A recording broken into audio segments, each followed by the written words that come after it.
Hey, it's Laverne Zabilski, living my layered life. I'm here in my studio, still chilly in Kentucky, so I'm going to show you another one of my felted pieces. This is a long scarf or shawl. You can see how I have it wrapped. You can wear it, keep your neck nice and warm, or you can just wear it casually draped between a coat or over a sweater and some blue jeans. So what I did with this is I felted it on the felt loom. This is black merino dye and black merino wool and silk gauze. And then I picked out a variety of old clothes in a similar palette. So I really think determining your palette is the best way to create a body of work, of art, or of art to wear, or of whatever clothes or statements that you want to make. Think about your colors first. So in my layered life, I'd like to also read to you a few poems. I'm going to focus on the past and the present. So this is a collection from a handmade book that I made probably somewhere in around 1993. I had a hair salon and we had a local arts newspaper, and so I would put ads in the newspaper and wanting to redefine what it means to publish. And to publish is to make public. So I say, by any means necessary, how can we share our work and make it public? So I would advertise my hair salon, and then I would put a poem in the ad. So I'm going to read one of the poems from that era. So at that time I had remarried, and we had 11 children between us, and 6 were living with us, and then 4 were living with us. And so we had a kind of a chaotic life, and you know how it is when you need your chocolate or your caffeine, it kind of like sets the tone. So the name of this poem that I wrote somewhere around 1992, 93 is called Setting the Tone. Wrappers were strewn across the kitchen table. This time he knew she'd OD'd, gone off the deep end. When chocolates started arriving in the house, it usually followed the caffeine. The pattern had begun to set in long ago. First coffee every morning, then all day, then the announcement, I'm quitting, and chocolate took its place. Walking into the kitchen, seeing gold foil wrappers strewn about, he tiptoed to the bedroom. Sex was the answer to everything, he said, and she had begun to listen.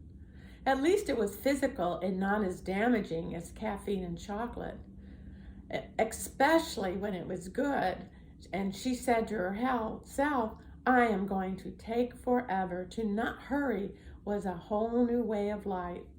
She began to show up late everywhere, late to pick up the kids, late to the dentist, but never late to the movies. She hated missing the beginning. The beginning is where the tone was set, just as theirs was years ago. That was about getting organized in the house and caffeine and chocolate, and having a wonderful partner that knows how to take care of you. So this is another piece that I wrote. I call it In the Secret Book.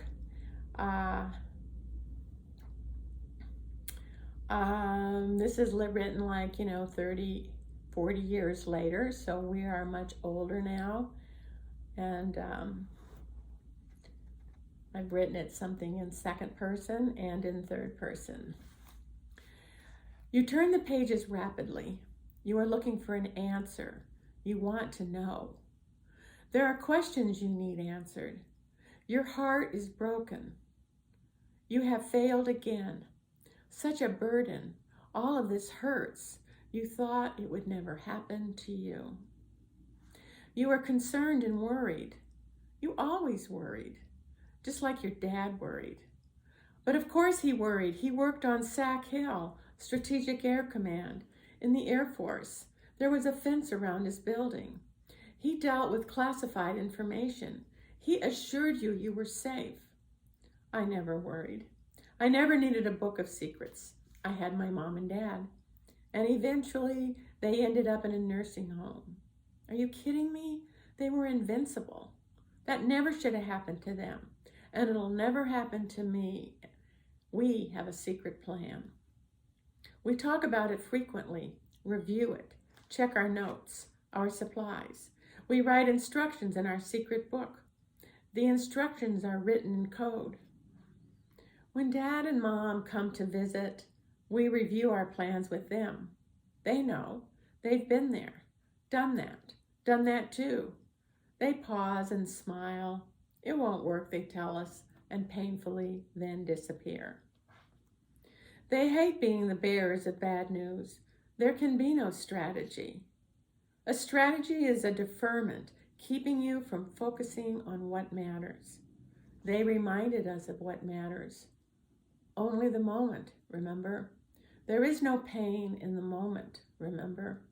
Like when you pushed and your baby's head popped out and you said you would never carry a refrigerator again. You said you would let the boys do it. They never popped a head out.